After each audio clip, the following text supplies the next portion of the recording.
സ്നേഹിക്കടോ, പരസ്പരം ബഹുമാനിക്കടോ.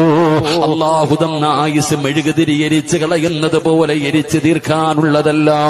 ജീവിതം സ്വന്തം ഭാര്യയുടെ കൂടെ ആസ്വദിക്കാൻ പഠിക്കടോ, സന്തോഷിക്കാൻ പഠിക്കടോ. പഠിപ്പിച്ചത് ആര് തന്നെന്നറിയുമോ? ആരാണിത് പറഞ്ഞു തന്നതെന്നറിയുമോ?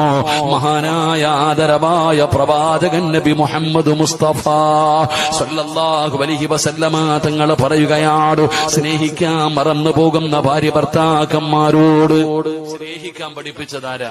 ഭാര്യയും ഭർത്താവ് അടിച്ചു പൊളിക്കണ്ടെന്ന് ആരാ പറഞ്ഞേ?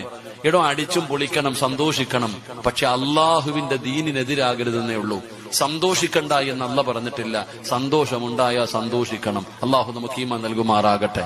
മഹാനായ നബിയനാ റസൂലുള്ളാഹി സല്ലല്ലാഹു അലൈഹി വസല്ലം തങ്ങൾക്ക് 25 വയസ്സ്. 25 വയസ്സുള്ള ഒരു പയ്യനാണ് നബി